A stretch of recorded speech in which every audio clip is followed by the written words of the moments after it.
I want to invite people to ponder that it might be less energy depleting to look at the past than not look at the past. So many of us are spending so much energy and we're exhausted because we're running from our story. Welcome to What We Really Want, conversations about connection. Settle in and get ready for a great conversation. Let's talk about what we really want.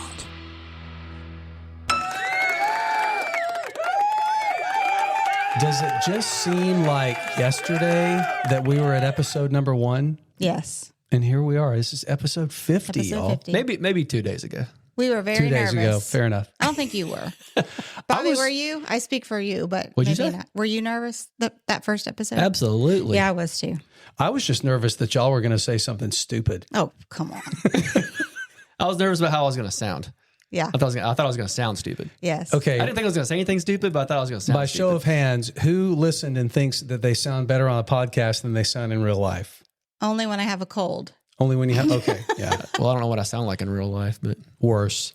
I had a cold the first episode we did. I was getting over a cold, and when you were editing it, I heard myself for the first time, and I was like, oh, I kind of like the way I sound. Well. You sexy thing. So, We're at number 50, and it's been crazy. I know I've been excited about it the whole time. I think we've been excited about it the whole time, but it's fun to hear people in our community and then people even outside our community who know us talking about how they've gotten excited about it too. I think recently somebody filled out a form and said they heard about us from a podcast. But I don't know that they said our podcast. That's my story. They heard it from our podcast. We'll take that. Yeah, we'll take it that way. I mean, we've had at least 2 people who have come to our Roots Retreat Men's Recovery Intensive who first heard about it on the podcast, which is pretty cool. yeah, I remember meeting a guy at our Roots Retreat. I'd never met him before, but he knew me because of the podcast and was telling me like how much it meant to him and how it, I think he even said it like changed his life, or it was a starting point for him changing his life. I was like, holy moly. Something that was kind of surreal, and I don't know if the youngsters would say it's meta or sim or whatever. I don't know what any of those things mean, but What kind of voice was that? I could do my Hank Hill from King of the Hill. That sounds good. No, but we just, when we're recording this, the day before this episode comes out, we have just finished up a Roots Retreat Men's Intensive. And it was crazy to me how many times in our group discussions, people would say, well, this reminded me of that time on that episode with so-and-so when you said blah, blah, blah. Oh, wow. That's Like cool. that is weird. You know? Yeah. It's a good weird though. Yeah. Because what we had said we wanted out of the show was that it was going to help more people find out about Awaken and the work that we do, that it was going to help more people get an idea of how to pursue healthy connections with themselves and other people and God. And it just really sounds like we're getting what we wanted. So, Greg Oliver, let me ask you what we ask all of our podcast guests. What do you want out of our conversation today? 2 things. One is I'd like for you to talk normally because you're weirding me out. No, I think the other thing is I just want us to have an opportunity just to feel and express our gratitude for what the Lord's doing through this show. And I think what people are going to hear in just a couple of minutes is going to make them very grateful because we've got one of the guests I've been the most excited to have on since we started. He's kind of been on my want list since before day 1, and that is Adam Young. Really, really excited that Adam agreed to be our guest. And Hun, you and I talked to him about a month ago. Yeah. Like, man, just such a rich conversation. I can remember when my sister Beth first told me about the Place We Find Ourselves podcast. And I remember listening to the first episode and just thinking, whoa, like this is really good and this is really important. And it's a podcast that so many people in our community and in our circles have benefited so much from. Bobby, what do you hear people saying about the Place We Find Ourselves? That it's awesome. I mean, I was the same boat once I started listening to it. I was in a place in my life where I was dealing with a lot of anger towards God. And Adam Young, he had several episodes about that, and it really helped me work through that. I love that you said that because one of the things he very specifically talks about in the episode, in the interview you're about to hear, is this idea of what we see and how we relate to God in the Psalms. Adam had a time in his life after he'd finished graduate studies, before he went into being a therapist, where he had time on his hands. And so he actually went through the book of Psalms line by line and categorized what every single line and every single psalm was primarily talking about. And he found out that 4% of the book of Psalms is the writer complaining to God about God. Wow. That's significant enough to show that honesty towards how we're feeling towards God is something that's biblical, because we find it right there. So really, I should be talking to God more like I talk to my wife and my kids. Well, you could, I think, is the point. He knows already. God, I got a lot of problems with you. And you're going to hear about it. It's like Holy Festivus. Yeah. But, in all seriousness, one of the things that Adam says, and you'll hear him say it, is if 4% of how we talk to God is not complaint, then we are not praying psalmically, is the word that he uses. And that gave me something to think about. And he doesn't get in, quote unquote, get in trouble for talking to God like that. Yeah. He has written a book called Make Sense of Your Story. Adam has a longtime connection with Dan Allender and the Allender Center. He is deeply trained in story work and has helped many, many people make sense of their stories. And we can't wait for you to hear him talk about the full range of emotions. This episode is called Sadness Does Not Sink Us. I'm just really, really excited that we have had over these 50 episodes such a great experience with so many wonderful people that we deeply admire agreeing to come and share some time with us in conversation. At this occasion of our 50th episode, let me just say thank you to all of our guests. Thank you to all of our listeners. Thank you, Bobby, Stacey, for just being a part of this incredible thing that God's been doing. If you are listening and you have not already followed or subscribed to the podcast, we'd really love for you to do that. We would love for you to help us by writing a positive review and sharing about the show on all of your social media accounts. We love it, and we want as many people to hear it as possible. Well, all of this is some of the reflections that we've had as we have been doing this work of our own recovery and healing and becoming who we were made to be. And a lot of that work has been helped along greatly by people like Adam Young. So we can't wait for you to hear our conversation with him. We hope you'll enjoy this 50th episode of, I was almost going to say The Place We Find Ourselves. I've done that before. This 50th episode of What We Really Want. It's called Sadness Does Not Sink Us. Our guest is someone that we greatly admire and are glad is a friend now, and his name is Adam Young, and the episode starts right now. Adam Young, it is so good to have you on What We Really Want. I'm smiling from ear to ear. Thanks for being our guest today. Greg, Stacey, it's good to be with you. It's good to meet you. You too. Thank you so much. Yeah. You joining us from Colorado today? Fort Collins, Colorado. Nice. I want to ask you the question we always start with, which is, Adam, what do you really want out of our conversation? I am open to exploring anything that fits the categories of vulnerable and meaningful, substantive. So I'm not really a superficial small talk guy, but I'm deeply interested in connecting with other people. And in my experience, vulnerability is the way that we connect with one another. Without vulnerability, it's difficult to connect to another human being. So vulnerability, meaningful connection, that's what I want. Amen. We're here for it. Thank goodness. Well, this isn't always the case, but I would guess that almost all probably of our listeners know who you are. There probably aren't many people who listen to What We Really Want who haven't also listened first to the Place We Find Ourselves podcast. I was thinking this morning, my sister Beth was the person who first told me about the Place We Find Ourselves, and it was back in 2018. And I think at that point, you probably had about 15, maybe 20 episodes out. And I remember sitting down, particularly with the first 2 episodes, with a huge spiral-bound notebook and just, filling up like 4 or 5 pages, the focus and the conciseness and the clarity that it was bringing. I'm remembering episode 2 on the Big Six. It was just huge and put so many pieces together, and has for thousands of people since then. And I know I'm talking a long time. I'm going to get to you, letting you talk in a second. But Adam, honestly, the Bible says in Romans 13 that Christians ought to give respect to those you owe respect, and honor to those you owe honor.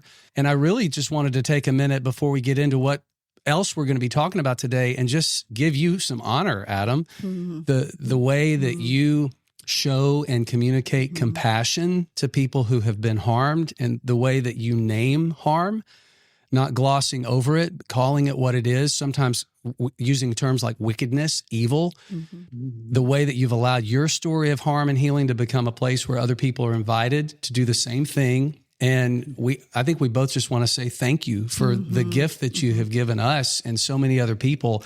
And you have our deep respect and honor and gratitude. Yeah. Oh, Ditto. Greg, thank you. Stacey, thank you. It's so important for my heart to hear that, and fills me with a lot of joy and meaning. Yeah. I long to bear fruit. And what I'm hearing you say is that my words have borne fruit in your heart. Absolutely. I'm a missionary kid. So I grew up in West Africa, age 9 to 18. And then we were in church ministry and have our story. So there's been a lot of harm, and it took me a long time to even know that that's what it was, but also to acknowledge it and to know that if I acknowledge that, it doesn't mean those people were, intentionally harming me or knowingly harming me all the time. So it's had a big impact on healing, because if we don't understand where we've come from, we stay stuck. That's the truth. So like we said, Adam, a lot of our listeners, if not all, know what you do now. And anybody who's listened to The Place We Find Ourselves for a long time or read Make Sense of Your Story already know some of your personal story about how you came to be where you are today, because you're very open about that. But would you be willing to just take a few minutes and share with our listeners so that they'll be sure to understand how you came to be where you are, doing the work you do now, and just why it's so important to you? We'll be right back. How have things gotten so out of control? How did something that didn't seem like such a big deal at first completely take over? Porn and sex addiction are destroying your life and killing your relationships. You know you can't keep going on like this, keeping secrets and telling lies. Something has to change. But how?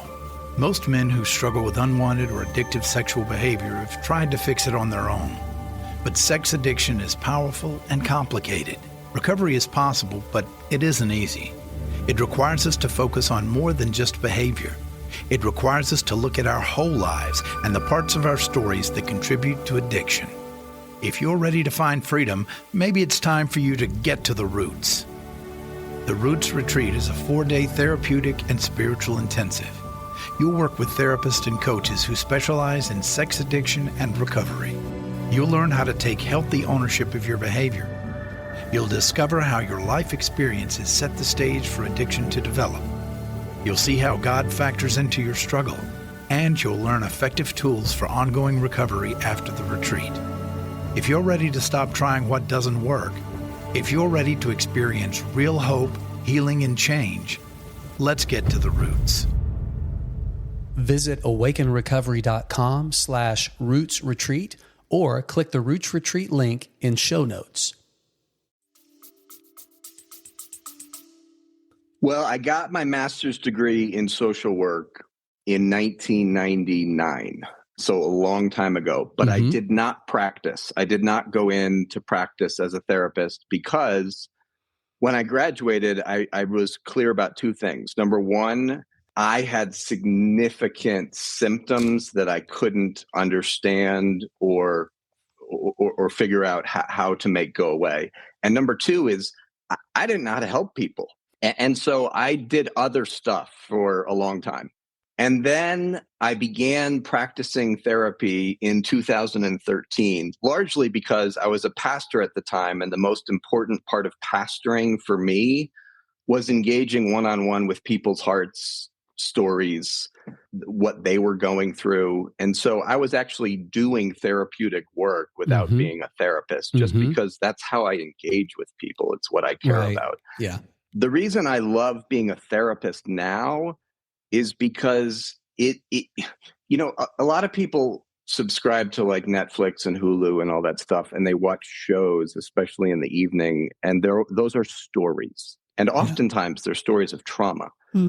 Well, I just get to be in people's real life trauma narratives. I mean, there is nothing, Netflix has nothing on people's real stories. And I don't just mean their past, I mean their present, how they're navigating the complexities of the harm that they've experienced, the glory that they bear in their present life, in their marriages, with regard to their current vocations. So to me, there's no profession that's more exciting and meaningful than therapy. So when you got into therapy professionally in 2013, which was 14 years after you got your master's. Yeah. What about it was kind of what you felt like you were now prepared for? What about it in the early days kind of surprised you? What was it like starting out when you felt like maybe you were more ready than back in 99? Well, the first thought that comes to mind is I began to engage my own story. I met a man named Dan Allender. I read a book called The Wounded Heart, which is about sexual abuse in your growing up years. I went out to spend a week with Dan at a program called Recovery Week. And I began to, during that time, I began to engage my story. I learned that I actually have a story, that my experiences as a boy growing up in my family of origin continue to affect me today. And so the symptoms that I was experiencing in my life, especially anxiety, relationship problems, problems with God, marriage problems, like all that stuff started making sense. And I began to have a framework for engaging it that was actually helpful. Yeah. Well, that's really important. That felt important, but it could have been easy to just breeze by. You began to engage with your story, but you had a framework in which to do it. Because without the framework, that's a terrifying thing to do. It can be. And one of the things that I told you ahead of time that I was hoping to talk about is why it's worth it to do that. Yeah. Because there's so many objections. I mean, you list 5 objections in, I think it's chapter 3 of your book that people have. And you didn't specifically name this, but the thing I mentioned in my email to you is I could see it being underneath all of them, which is just a terror of like, what am I going to uncover and what's it going to do to me? And wouldn't it be better off if I just didn't know? Yes, absolutely. That's really well named. It is scary to look inside our hearts and feel what our bodies feel. That is scary. Especially for people that have a history of trauma. And so it's the sense of, if I go there, I might be prostrate on the floor, unable to function, and I actually need to be a husband and a father and earn income. And I don't know that I can bear the big sorrows, fears, shame inside my heart. I don't know that I can contain it. And I don't know that I can function in the midst of it. So I think you naming the terror that people sometimes feel when they think about looking at the past, very wise and very common. Well, I don't know if this is connected at all, but I just wanted to share that something that I've noticed since I got your book and I was looking through it. The cool thing about being a longtime subscriber to your podcast is that there wasn't, and this is meant to be a compliment, there wasn't a lot in the book that I hadn't heard you say before. Yeah. It's kind of a culmination in taking some of these things and putting them in a volume. But what I noticed is, as I look at the table of contents and the chapter titles, most of them start with 2 words, what if? Yeah. And to me, and I'd love to hear you talk about this, to me, that is relevant to what you've just been saying and with the terror, because if I'm forced or coerced to do this kind of work, I'm going to resist automatically, right? Yes. But what if those are invitational words? And I'm guessing that was intentional. Absolutely. Absolutely. I want to invite people to ponder that it might be less energy depleting to look at the past than not look at the past.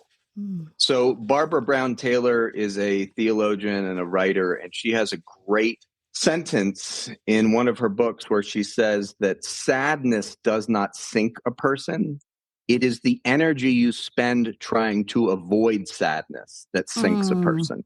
That's And good. I have found that to be very true, not just in my life, but in the lives of the people I work with.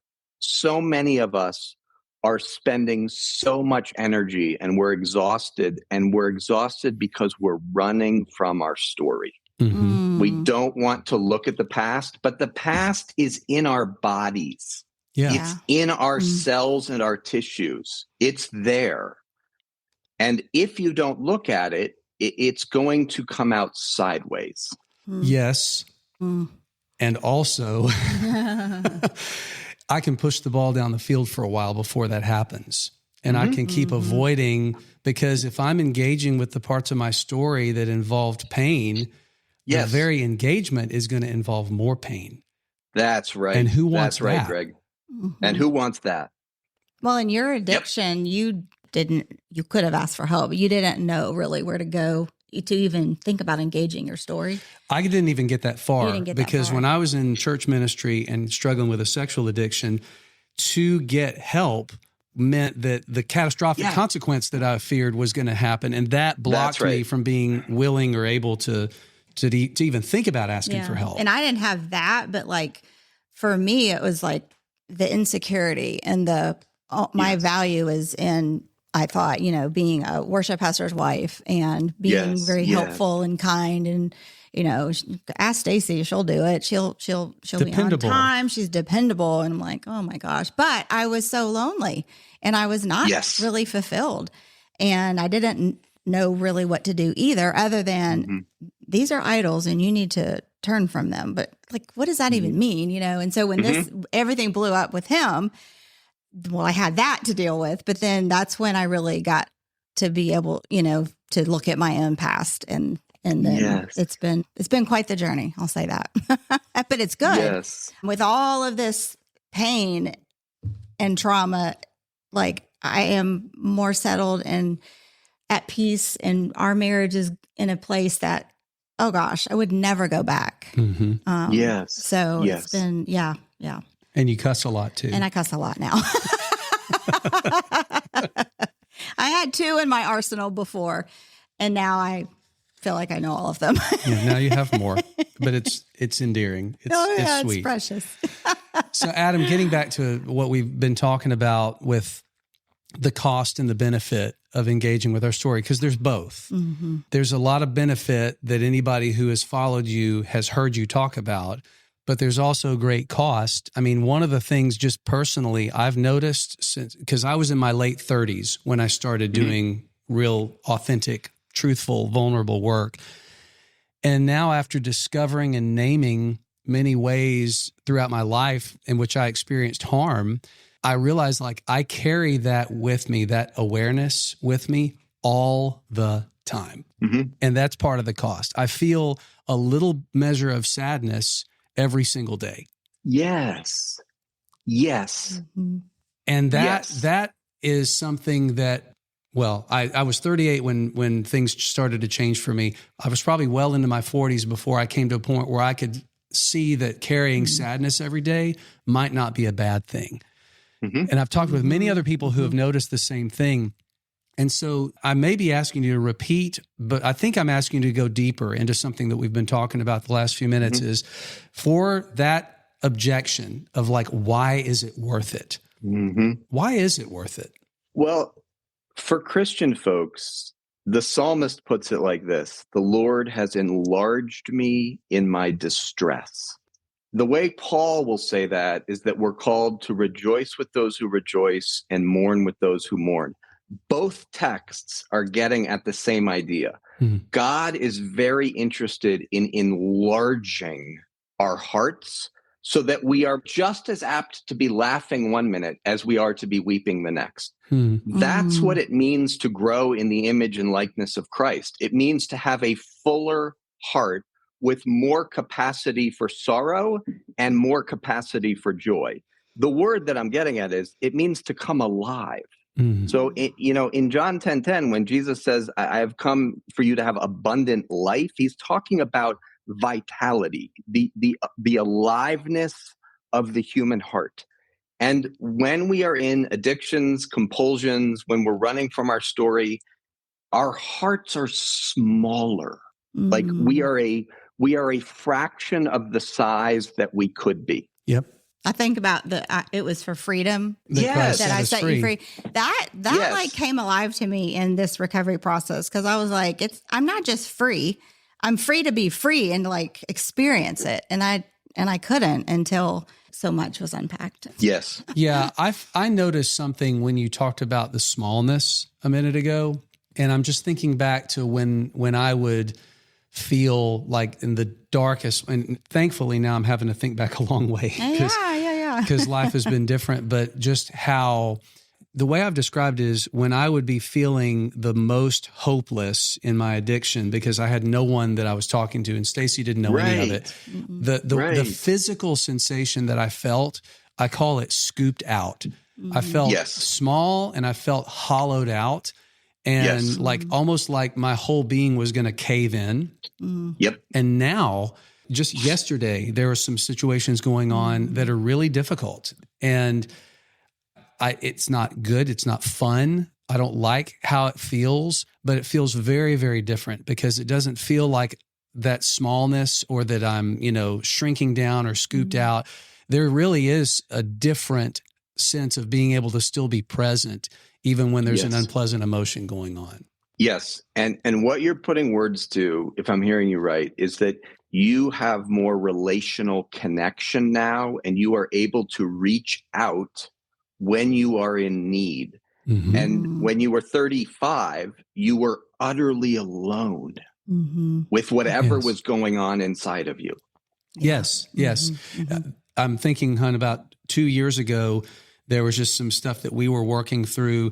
Nothing was explosive. I didn't relapse. There was nothing like quote unquote bad happening, but just there were some issues of stuckness in our marriage. Yeah. And there was a catalytic situation that kind of brought it to the surface and we weren't seeing eye to eye on it. Yeah. And it brought in the work that we subsequently did, it really enlightened me to the fact that I was responding to you very avoidantly. And I've never seen myself as avoidant, but kind of like you talked about how in your book, talking about how with Caroline, you were different than you were with other females. It was kind of like that. Yeah. And you I'm were coming to insecure. me very anxiously. Anxious. And in the midst of all that, before we went to an intensive and got some help, I called a really good friend who is also a therapist and just was kind of just bitching about it, honestly, and one of the things he got to is how old does that feel? Yes. And I a game changer, instantly started crying. Yeah. Because what I was talking to him about the situation, I said, it feels 6 years old and it feels like, when do I get to have my emotions get some attention paid to them? And, and it was just, it's funny because it's stuff that and you can point out in other people, but the self-realization took a little bit longer. Absolutely. But just the gift of being able to stay there and name it and also to know that there wasn't the threat to the relationship to take some time to do that was really a gift too. Yeah. And whenever we have stuck places, like you guys ran into a stuck place. I mean, 9 times out of 10, it is because younger parts of our hearts are being activated or triggered is the famous word right now. And we aren't aware of it. And as soon as your friend helped you name that a part of you was feeling like you felt when you were 6, you got really clear about what was going on for you and why this was tormenting for you, this stuckness with Stacey. That's right. Yeah, because I was in that moment, I was kind of showing up with a 6-year-old's capacity. Of course you were. And I was matching it. Right? 2 6-year-olds probably going at it. 2 6-year-olds in their 50s showing up and trying to make something productive happen. But what a different place we were in with all the work we had done to that point to even be able to ask for help and then, do the intensive that we did. And it was scary and hard, but gosh, it was so good. But I don't think because I wonder, I know what I was struggling with was, why am I still so anxious with him? Like, what? Yes. I've done all this work. I don't understand. I know he's not going anywhere.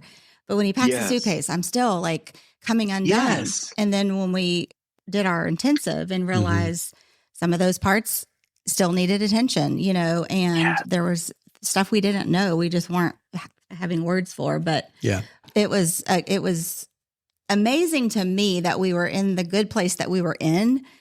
But we both said it was life-changing. Like, and that was just 2 years ago, and it was for our marriage. And we're just in we still go sideways, and I still cuss, but we know what's going on, you know?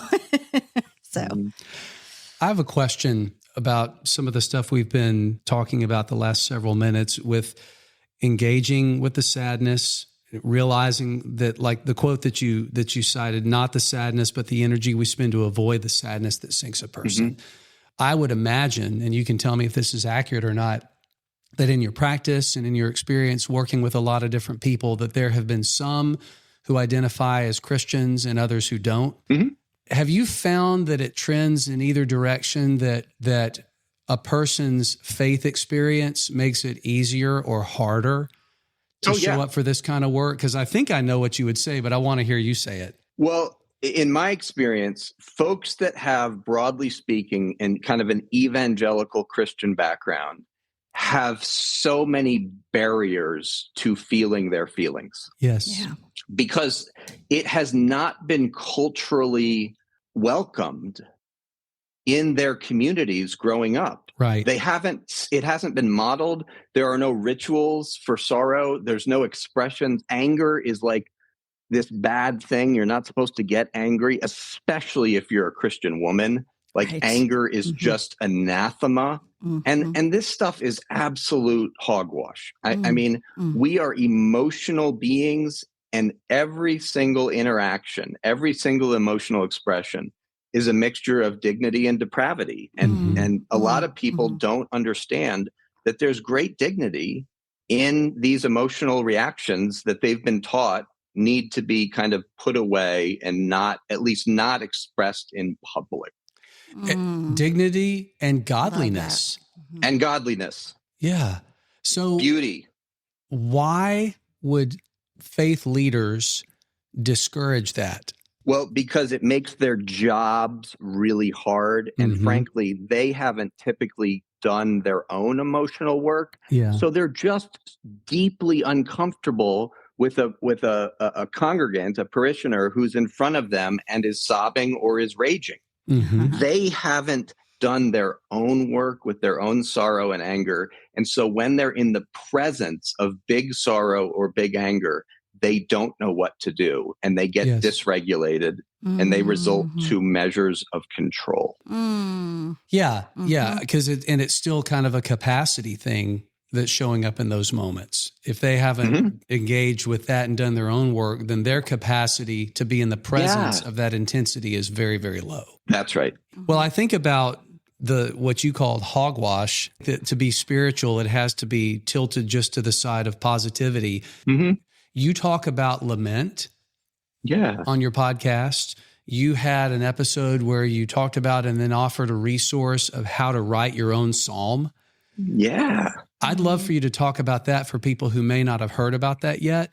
Because if we're stuck in that kind of evangelical space where we've never heard it encouraged and maybe have heard it actively discouraged, that we would sit in that place of sorrow and lament and even complaining. How do the Psalms show us that that's such a biblical thing to do? Oh my gosh. So when you're unemployed, like I was in 2013, and you have a lot of time on your hands and you're very interested in the Bible, you might undertake a project, which is to read the entire book of Psalms and categorize every line of the text. Wow. And if you were to do that, which I did, you've heard that somebody did that one time, right? you will find out that the majority of the lines of the book of Psalms are about enemies. They are either verses that are praising God for harming one's enemies, or asking God to do justice to one's enemies. In other words, they are focused on anger and the sense of injustice. And that is a little bit different than what you often hear, which you'll hear some people say, most of the Psalms are Psalms of lament. And it's not exactly true. It's really speech about enemies. Now, lament is an expression of sorrow or grief. And there's lots of that in the book of Psalms. But what about your anger? Where do you go with your anger if you are a Christian? And what the Bible, in my opinion, is exhorting us to is that you are to go to God with your anger, which means to speak it candidly and without editing your words. That feels really important because we started out talking about how resistant people are to engaging with things that are going to spring up sadness. But I think within the church, I'm going to make a blanket statement, but I think it's true. We tend to be a lot more comfortable with sadness than we are with anger. So like maybe we're willing to crack, to pop the hood on sadness, but don't look underneath that to what, and maybe it's the other way around. Maybe underneath our anger is something deep like sadness, but anger is really hard to sit with. Sadness is hard to sit with too, but maybe a little easier. Well, it depends on your story, but for lots of Christian folks, they are very disconnected from their anger. In other words, it's not that they aren't angry. It's that they've shoved it into a corner of the basement of their heart and they don't go there. And whenever we do that, it leaks out. It comes out sideways. So the biblical invitation, especially in the book of Psalms, book of Lamentations, the book of Job, is to take our anger, including our anger at God, and speak it, express it to God. I'm getting a picture in my head of almost like a scale or a range of things that are seen as acceptable, more or less acceptable within Christianity. Yeah. Sadness may be the most acceptable of what we've been talking about. Anger, a little bit less. Anger itself is probably the best kind of anger. Anger at other people, a little less acceptable. Anger at God, absolutely not. Like you don't get to be angry with God. Yeah. And thinking about, I'm thinking of just a hypothetical someone who's got a child who's dying of leukemia, and we'll go sit with those people and we will sit with them while they're crying. And we can do that. But when they start lashing out in anger at God for letting this happen, our skin starts to crawl and we want to get out of there. Yeah. And you're naming it really well. The dilemma is that is so massively unbiblical that I don't even have any, if you read your Old Testament, if you actually read it, if you read the book of Jeremiah, if you read the book of Job, you will see that there are people who are taking God to the mat in a wrestling match of accusation. 4% of the verses in the book of Psalms are accusations against God. Wow. And the Psalms is a big book. Yeah. So 4% is not a small number. So here's a great way to put it. If when you pray, 4 out of 100 sentences are not you accusing God of something, you're not praying psalmically. Yeah. Yeah. So if you are, sorry. Go ahead. No, please. I haven't done this. If you asked somebody, why would you be opposed to this? Or why do you think this isn't biblical when you're looking right at all of these verses? What would they say? Well, they would say that, I've heard everything from, that's the Old Testament, not the New, which fine. You go look at the New Testament. There's no one who judges and accuses people more than the Apostle Paul. It's a bankrupt argument. But what I think for most people, it's not an intellectual thing, Stacey. It's they are afraid of the intensity of their feelings, and they're afraid that no one in their community would welcome them if they were to verbalize that kind of stuff at a community group meeting.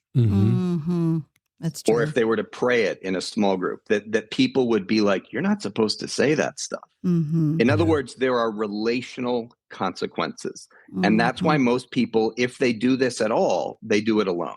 Yeah. And that's tragic. Tragic. Yeah. I did express some anger at some things early on in our process toward some others that were in authority, spiritual authority, and it did not go well. Yes.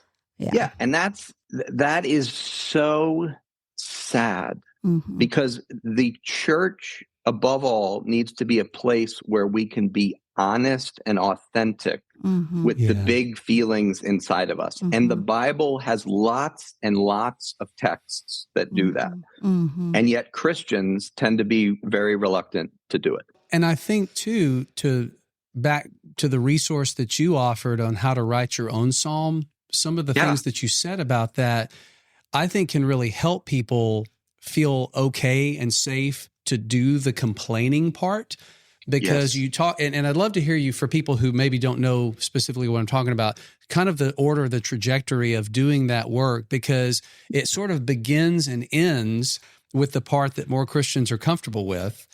But in the stuff in the middle is the uncomfortable part. Yeah. I mean, all I'm inviting people to do when I say write your own psalm is to look at the book of Psalms and kind of make it your own. So, for example, if you were to look at Psalm 13 and make Psalm 13 your own, it starts out with an acknowledgement that you're approaching God. Oh, Lord. Like that's an acknowledgement that you are approaching your Creator and your God. And shortly thereafter, it expresses lament / accusation with the words, how long, O Lord? Like, how much longer am I going to have to endure my son's leukemia? And if he's died, how much longer am I going to have to feel the agony of someone who I gave birth to is not on the planet and I still am? So it's accusation, it's lament. How long, Lord? And then if you keep reading Psalm 13, the tone changes. But I trust in your unfailing love. Here's the dilemma. Most of us think that was written in 5 minutes, but anyone who's written a song or a poem knows that it often multiple takes years. sittings. Multiple sittings and years. So why not linger with the how long and not have a tidy bow on the end? You'll get to the trust in his unfailing love when God meets you in your lament or your rage. But until God meets you there, it's just words that you're speaking that are divorced from what you're really feeling. Adam, do you think that if the trust that the psalmist talks about that starts in the 5th verse of Psalm 13, but I trust, if that is present, even if it's latent or feels latent, when he's saying, will you forget me forever? How long will you hide your face from me? Must I take counsel in my soul? Must I have sorrow in my heart all the day? I think that we would maybe falsely assume that you can't have trust in a God that you're saying those things to. But it seems to me that's the exact opposite. It's the exact opposite. It takes more faith and trust in God to express your candid, honest, authentic feelings to that God than it does to withhold them in the name of, I shouldn't talk this way to the Holy One. Yeah. So Christians need to learn from the Jews how to do lament and how to do candid prayer. Could you say more about that? Well, the Old Testament are the Hebrew scriptures. And on the whole, the Jewish people are far more comfortable with expressing doubt, anger, accusation, protestations of innocence. They're far more comfortable with wrestling with the Holy One than especially evangelical types. Catholics, a little bit more so. Yeah. But the evangelical, that's what I grew up in. So that's the tradition I know. You're supposed to rejoice in the Lord always. Don't let the sun go down on your anger. In other words, there are these verses in the New Testament that are used to silence our big feelings. Well, and the Bible does say those things. But those do. aren't the only does. things that the Bible says. And Or that you can't be doing this other at the same time. Yeah, it's like the complexity is what we struggle with so much. Yes. I know in the early days of our recovery, when I was so angry, I did much better job. Honestly, this is the only place I could go was Psalms. I didn't want to have anything to do with the rest of the Bible because Great. I identified Fantastic. here, and I was like so mad. Yes. But I'm like, I trust in my head, and I know what I was taught growing up as far as I have a foundation. I know you're there, but I don't actually right now. So I believe, help my unbelief kind of thing. But yeah, I think it would be good for me to get back to that because I don't do that as much anymore. Well, likewise, I spent a lot of time in my early recovery in the 30s, in the Psalm like 30 through 39, because those are just some of the ones that were, I guess the way I would phrase it is meeting me where I was at that time. Yeah. Not that all scripture isn't inspired by God, not that all scripture isn't good for all the things that Paul said it's good for, but that right now, this is the scripture that's going to make me feel most connected to God because it's about hurt and it's about suffering and confusion. I want to ask you about a word that you use in the book. Something that I've enjoyed about our conversation is that for people who are followers of Jesus, who believe that the Bible is the Word of God, but have experienced it taught, maybe not a incorrect, but an incomplete way, are hearing some things maybe differently. One of the things that I noticed in the book is your use of the word idolatry. And early in chapter 2, you quote from Isaiah 61, and you say that idolatry grows in the soil of your pain is coming out of that scripture. You also say we become captive to those things that promise to protect our hearts from being wounded in the same way again. And you had just told a story about a man who as a young boy was overweight, was ridiculed, and then he kind of became addicted to exercise and developed an eating disorder. And so, we develop these strategies so that we never hurt that same way again. And the word you used to describe them was idolatry. And at first blush, I would think that what people have been told about idolatry in the past might tend to invite them to drift towards shame. But what you say about it is much kinder than that. And I'd love to hear you just talk a little bit about just what is this type of idolatry that you're referring to? Idolatry is simply looking to something other than God for safety, protection, rescue, salvation, shalom, goodness. Yeah. And anytime as a boy or a girl, your heart is harmed, and all of us experienced harm as boys or girls, you naturally will begin to make kind of agreements and vows that protect you in the future. So in the example I gave in the book of this man who was, when he was a fifth grader and they did those PE tests where you had to do a pull-up and he was overweight and he couldn't do one. Yeah. And he was mocked and he was humiliated. And something in that fifth grader's heart said to himself, never again. Of course it did. He went, of course it did. And he went home and he became obsessive about exercise and anorexic and deeply committed to controlling his body's weight. So that is absolutely idolatry. Here's the dilemma. Most people hear that word and they think like they hear it as an accusation. What I want people to understand is your idolatry grows in the soil of your pain. That's what Isaiah 61 is saying. The suffering servant came to heal the brokenhearted. There's your pain, the broken heart, to release the captives. There's the idolatry. We become captive to things. And whether it's financial security or status in the community or, a perfectly shaped body, or, you're the one with all the friends and everyone looks to you for advice, or you're in some particular inner circle. Look, whatever you need for your life to be well, that is always in story. There's a reason that your idolatry, Stacey, differs from mine. And you will understand that reason only by looking at your story and my story. And so all of us need to understand our growing up years to understand why we are captive, bound to the things that we are. That's so good. If that idolatry is seeking safety or care or protection from something other than God, like you said, and we go back to our stories, is there always or usually some element of when we go to that story, God, where were you? I don't know about always, but certainly often. Yeah. Certainly often. This is what's so agonizing for many Christian folks is they don't want to wrestle with that question. God, where were you when I was sexually abused? Yeah. How could you let that happen, God? Yes. Or if it's not sexual abuse, where were you when my father was struggling with alcoholism during that horrible season of my life from the ages of 10 to 15?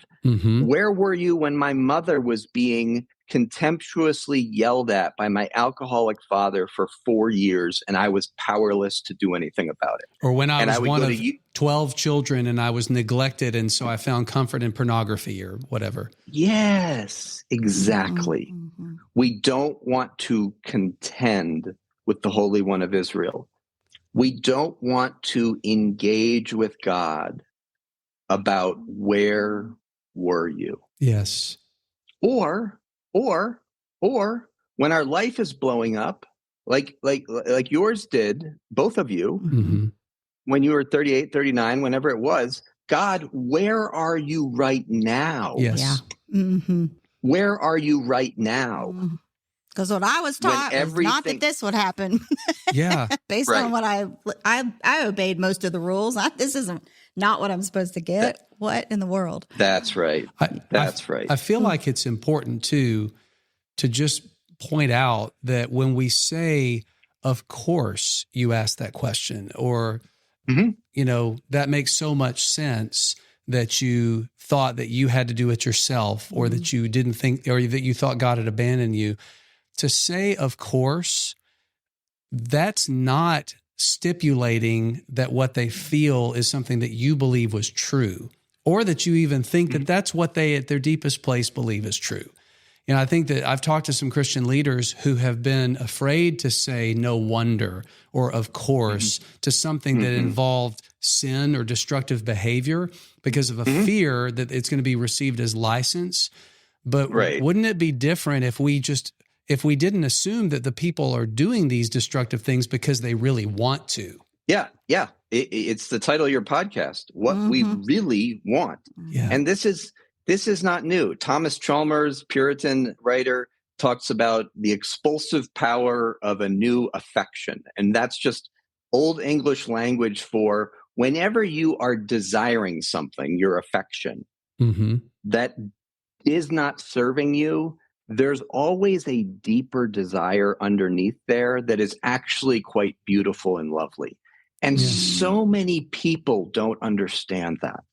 They feel so much shame about some of their desires, sexual and otherwise. I don't just mean sexual. I mean desires across the board. The desire to, get the promotion, the desire to be a desire to have a bigger house, whatever you envy in other people, wherever your desires are unmet, the desire to have my son healed of his mental illness, whatever it is. Right. And you're told you should trust in God. That was right in my mind. That was right behind there. That's what I feel like that would have been said. Yeah. And instead of going into the desire and finding out what you really want. Yes. Yes. And what's so beautiful for so many of the people I work with is that when you take them into their desires, they have this aha moment of oh my gosh, my desires are really quite holy.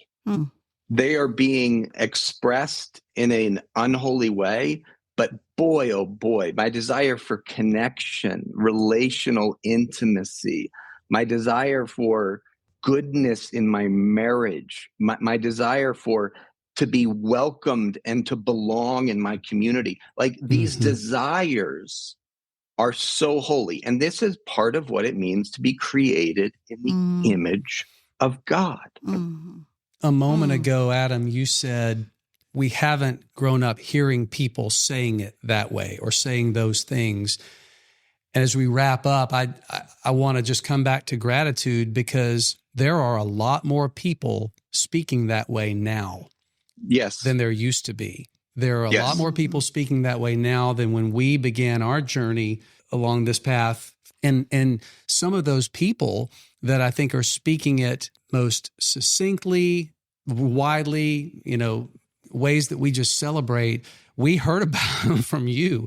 I mean, people who are saying those things are people like Jay Stringer, like Sam Jolman, like Kathy Lorzell. And we've gotten to know some of those people, had some of them on the show. So just in the spirit of not growing weary and well-doing, if you weren't doing it, we trust that God would have somebody else doing it. But we really are grateful that people who have come to know who Adam Young is and have discovered the place we find ourselves, people who have been doing this work and shining a light on this neglected part of a Christian's experience so that it doesn't have to be neglected any longer. Just really, really thankful for that. And so all of these people that you've mentioned, and we just were at the AACC conference and speakers there, like it's not all the same, but it all is cohesive. What's the word? Yeah. Complementary, consistent. Yeah. It just feels so good because I talk to, with what we do, I talk to women whose husbands have betrayed them. And it's just so cool when I'm talking to them and then I'll hear things that you or others say. And I'm like, okay, because I feel a little bit of, ooh, can I say that? Like, did I just say that? Is that right? And then, because I'm not a therapist, and I'm not a biblical scholar, but it's just very encouraging. So I really do appreciate all that you do and offer to the world. So I remember just real quick, the one where you talked, I don't know what episode or what it was called, but I remember this. If you don't have very many memories from your childhood, like go look at pictures. And boy, I pulled out the albums. Get every photo album you can find. Pulled out the albums because I don't.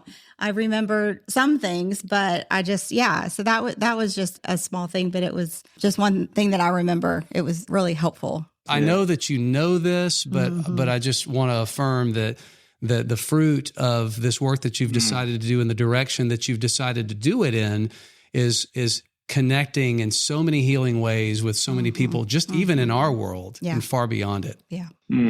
Thank you for taking the time to say that. My heart needs to hear it, as I don't get feedback a lot about the impact of my labor, and it's so good for my heart to hear and to see your faces as you're putting words to what you're saying. I know what that feels like. And I heard somebody recently talking about the 10 men with leprosy that Jesus healed, and only one of them came back to say thank you.